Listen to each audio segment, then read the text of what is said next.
Avant-match et analyse Real Madrid vs Mallorca. Les amis, c'est parti pour un avant-match très spécial, parce qu'on se retrouve au Santiago Bernabéu pour la 3e journée de Liga. Le Real Madrid reçoit Mallorca dans un duel qui, sur le papier, peut sembler déséquilibré, mais qui, en réalité, cache beaucoup plus de pièges qu'on ne le pense. Et vous allez comprendre pourquoi cette rencontre est impérative à gagner, juste avant la trêve internationale. Car oui, vous le savez, la trêve est toujours un moment charnière dans une saison. Les joueurs partent en sélection. Il y a de longs voyages, des risques de blessures, de fatigue, de rechute aussi pour certains. Revenir d'une trêve, c'est toujours compliqué. Alors imaginez si on y va avec un faux pas au Bernabéu. Ce serait le scénario parfait pour mettre de la pression inutile sur le Real. Voilà pourquoi ce match contre Mallorca, mes amis, il faut le gagner absolument. Le contexte en Liga. Au classement, Villarreal est leader après un excellent début de saison. Attention à eux, vraiment. Cette équipe-là est en train de s'installer comme un outsider sérieux et il faudra garder un œil attentif sur leur parcours. Le Real Madrid, lui, pointe à la 3e place, à égalité de points avec plusieurs équipes, mais avec un goal average solide puisqu'aucun but n'a été encaissé en 2 matchs. Un signe encourageant. La défense tient le choc, ce qui n'avait pas toujours été le cas la saison dernière. Côté Mallorca, le début de saison est plus compliqué. Une défaite, un nul, seulement un point pris. 16e du classement. Mais attention, ce genre d'équipe, surtout en début de saison, joue souvent sans complexe contre les gros, et il faudra s'en méfier. Le calendrier du Real. Le Real, lui, reste sur 2 victoires convaincantes, 1-0 contre Osasuna puis 3-0 à l'extérieur face à Oviedo. Mais le plus dur commence après la trêve. Déplacement à la Real Sociedad, réception de l'Espagnol, le derby contre l'Atlético en fin septembre, puis un voyage à Levante. Autant dire que ce bloc de match sera décisif. Voilà pourquoi il faut arriver à cette trêve avec le maximum de confiance et surtout le plein de points. Les confrontations récentes. Et là, mes amis, un petit rappel, Mallorca n'est jamais un adversaire facile pour le Real Madrid. La saison dernière, souvenez-vous, un nul 1-1 lors de la première journée, puis une victoire étriquée au Bernabéu, 2-1 seulement. Ce sont souvent des matchs serrés, fermés, où le Real doit s'arracher pour trouver la faille. Alors oui, il y a eu cette victoire nette en Supercoupe d'Espagne, 3-0 sur terrain neutre, mais en Liga, les confrontations sont toujours beaucoup plus compliquées. Le dernier match du Real, un signal fort. Face à Oviedo, le Real Madrid a montré des choses très intéressantes. 27 tirs, 10 cadrés, une possession écrasante. On a senti la patte de Xavi Alonso. L'ancien capitaine veut que son équipe contrôle tout, la possession, le tempo, l'intensité. Son Real n'est pas seulement en quête de victoire, il est en quête de domination. Et ça change beaucoup de choses. Le système, un 4-3-3 de départ, mais qui se transformait souvent en 3-4-3 selon les phases de jeu. C'est exactement ce que veut Alonso, un système fluide, modulable, qui s'adapte à l'adversaire et aux situations de match. Les choix de composition, très forts, Mastantuono titulaire, Arda placé en numéro 10, Rodrigo dans le 11, Carvajal aligné, et bien sûr, Kylian Mbappé, l'homme de ce début de saison, une star qui, match après match, montre qu'il est déjà la locomotive de ce Real. Ce qu'il faut retenir surtout, c'est la philosophie, méritocratie. Alonso n'hésite pas à mettre certains cadres sur le banc, il récompense les plus en forme. Et ça, c'est un signal fort envoyé au vestiaire. L'adversaire, Mallorca. Côté Mallorca, le début de saison est un vrai casse-tête. Une lourde défaite 3-0 face au Barça, un nul arraché contre le Celta Vigo. Et comme si ce n'était pas assez, après la trêve, ils devront enchaîner face à l'Atlético. Autant dire que leur calendrier est infernal. Leur compo probable, on devrait partir sur une défense à 5, un bloc bas compact, avec le retour de Mickey après son carton rouge contre le Barça, et peut-être la titularisation de Pablo Torre, fraîchement arrivé de Barcelone. Bref, on va affronter une équipe fermée, regroupée, prête à subir et à piquer en contre. Ce sera à nous de faire le jeu, d'imposer notre rythme, de trouver les espaces. Leurs stats offensifs face au Celta parlent d'elles-mêmes. Seulement 9 tirs, 3 cadrés. Pas une équipe particulièrement dangereuse, mais attention, il suffit d'une seule contre-attaque bien jouée pour que tout bascule. Conclusion. Voilà les amis, un match à la fois piégeux et crucial. Le Real Madrid doit absolument s'imposer pour arriver sereinement à la trêve et préparer ce bloc de match qui sera autrement plus relevé. On attend encore une fois une prestation sérieuse, de la concentration et surtout de l'efficacité face au but. Dans la suite de la vidéo, je vous donnerai mon analyse tactique complète, la compo que j'aimerais voir alignée, et bien sûr mon pronostic. Alors restez bien avec moi jusqu'à la fin. Analyse tactique. Comment percer le bloc bas de Majorque? Les amis, on va rentrer dans le vif du sujet, parce que c'est là que tout va se jouer, le bloc bas de Majorque. On les connaît. Ce n'est pas une équipe qui va venir au Bernabéu pour se livrer. Ils ne vont pas attaquer de la première à la 90e minute, loin de là.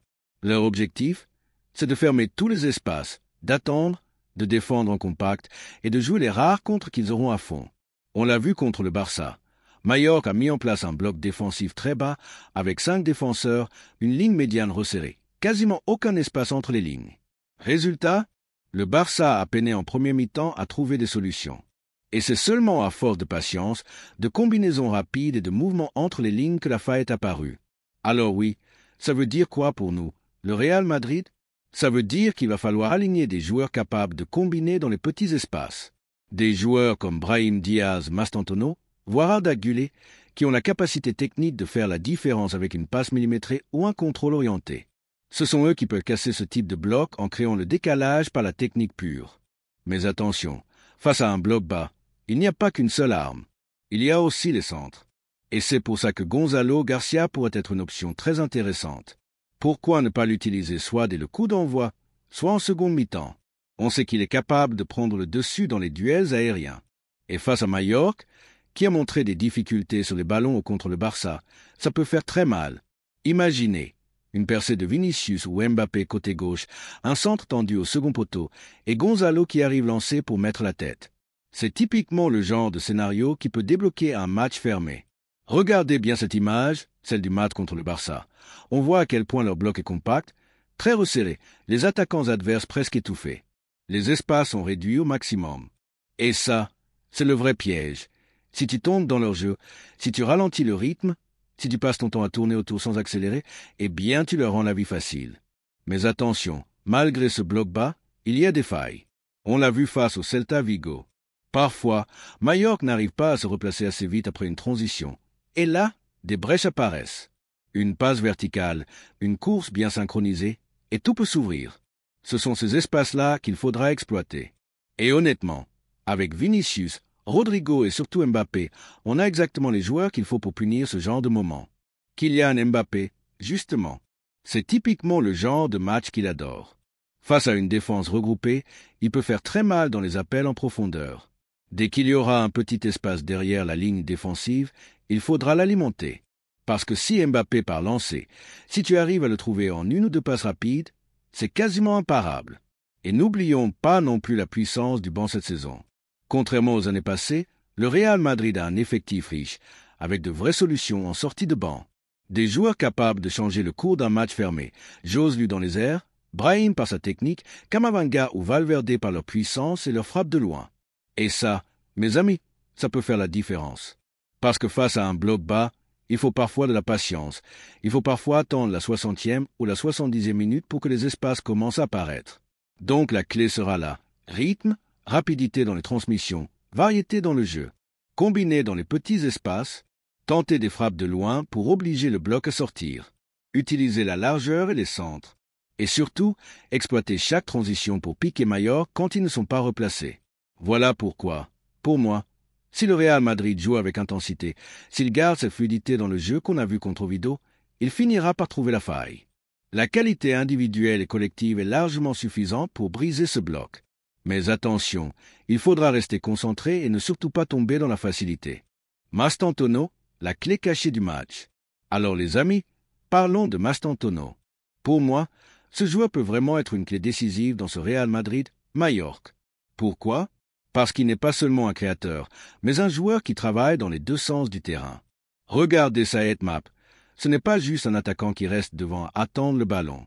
Non, c'est un joueur qui redescend, qui presse, qui défend, qui court pour l'équipe. Et ça, c'est une mentalité rare.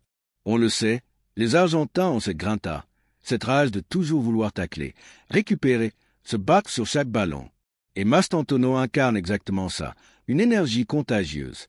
Au dernier match, il a énormément apporté à la récupération.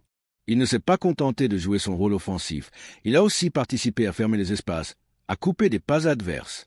Et dans un match contre un bloc bas comme Majorque, avoir un joueur offensif qui est prêt à défendre dès la perte du ballon, c'est un atout énorme. Parce que ça permet au Real de rester installé dans le camp adverse, de presser haut et de récupérer rapidement. Alors moi, j'aimerais le voir titulaire. Mais même s'il commence sur le banc, imaginez le rentrer à la 60e minute. Avec sa fraîcheur, sa hargne et son envie, il peut clairement faire basculer la rencontre. Le duo magique, Arda Güler et Kylian Mbappé. Ensuite, parlons du duo qui fait déjà rêver tout le monde, Arda Güler et Kylian Mbappé. Depuis le début de saison, c'est une connexion qui saute aux yeux. Arda, avec sa vision de jeu, sa capacité à sortir une passe impossible, et Mbappé, avec sa vitesse et sa finition létale, c'est une arme redoutable. Rappelez-vous de cette action contre Oviedo, une ouverture lumineuse d'Arda, un contrôle orienté parfait de Mbappé, et derrière, une frappe imparable. C'est exactement ça qui peut débloquer le match contre un bloc bas. Un moment de génie d'Arda, une accélération de Mbappé, et tout peut basculer. Mbappé, parlons-en. 2 matchs, 3 buts, 2 titres d'homme du match déjà. Un début de saison incroyable. On le sent affûté, vif, fluide dans ses mouvements. C'est un Mbappé qui semble libéré, en confiance, mais aussi collectif. Et ça change tout. Parce qu'un Mbappé collectif, qui combine avec ses coéquipiers au lieu de vouloir tout faire seul, c'est peut-être la version la plus effrayante de lui qu'on ait jamais vue. Mbappé et les efforts défensifs, un nouveau visage. Et ce qui me frappe encore plus, c'est son implication défensive. On l'a vu, il redescend, il presse, il fait des efforts. Ça peut paraître anodin, mais pour un attaquant de son calibre, c'est un signal énorme. Ça prouve qu'il est à 200% impliqué dans le projet du Real Madrid. On l'a souvent critiqué pour être trop individualiste au PSG. Aujourd'hui, il montre qu'il est prêt à défendre, qu'il est prêt à courir pour le collectif. Et croyez-moi, un Mbappé comme ça, c'est tout simplement injouable. Vinicius, l'autre dynamiteur. Mais attention, il n'y a pas que Mbappé, parce qu'on a aussi Vinicius Junior. Et là, les amis, je veux mettre un point d'honneur sur son évolution. On a vu un Vinicius en fin de saison dernière, parfois trop prévisible, qui cherchait à provoquer mais manquait de solutions collectives. Aujourd'hui, ce qu'on veut voir, c'est un Vinicius qui presse, qui défend, qui se bat. Souvenez-vous de cette action où il va chercher un ballon, récupère de lui-même la possession et lance ensuite Mbappé sur le côté. C'est ce genre d'action qui change tout. Un Vinicius collectif qui n'hésite pas à travailler pour libérer Mbappé. Ça peut faire exploser n'importe quelle défense. Imaginez ce trio. Arda qui alimente, Mbappé qui prend la profondeur, Vinicius qui combine et crée des espaces. Honnêtement, si ces trois-là sont dans un bon jour, Majorque peut souffrir énormément. Conclusion sur les individualités. Voilà pourquoi, pour moi, les clés du match ne sont pas uniquement dans la tactique globale du Real Madrid, mais aussi dans les individualités qui peuvent faire la différence. Mastantuono, par son énergie et ses efforts défensifs. Arda Güler, par sa vision et sa créativité. Mbappé, par sa vitesse, sa finition et son implication nouvelle. Vinicius, par sa générosité et sa capacité à créer des actions de rien. Avec ce quatuor-là, si tout s'aligne, le Real Madrid a largement de quoi briser le mur de Majorque et repartir avec une victoire nette avant la trêve. Là, tu as déjà une excellente base de script d'avant-match, mais si tu veux que ça ait encore plus de puissance, de longueur et de rythme, comme une vraie analyse YouTube avant un gros match du Real, je peux l'allonger et le rendre plus immersif en ajoutant des transitions fluides entre chaque thème, joueur, mercato, compo, prono.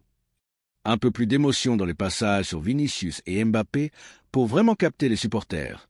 Des précisions tactiques pour montrer pourquoi certains choix, Militao, Mastantuono, Arda, sont cohérents. Un final plus explosif qui donne envie de regarder le match et de revenir pour ton débrief. Voici une version enrichie et rallongée index over pointant vers le bas blanc. Le duo Vinicius-Mbappé, la promesse de magie. Alors les gars, je veux revenir sur ce duo Vinicius-Kylian Mbappé. On en rêve tous, on l'attend tous, et si ça se met en marche, ça peut être tout simplement magique. On parle de deux joueurs qui adorent provoquer, qui adorent prendre des risques, et qui, quand ils sont connectés, peuvent détruire n'importe quelle défense en Europe. Et honnêtement, en tant que fan du Real Madrid, c'est ça qu'on attend, que ce duo se comprenne, qu'ils soient soudés, qu'ils jouent ensemble avec régularité. Parce qu'on sait très bien que pris individuellement, ils sont monstrueux.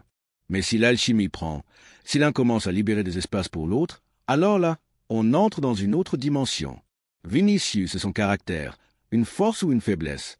Beaucoup de gens critiquent Vinicius, disant qu'il est arrogant, qu'il provoque trop. Oui, c'est vrai, son caractère est fort, parfois trop fort. Mais moi, je vous le dis, c'est ce Vinicius-là que je veux voir.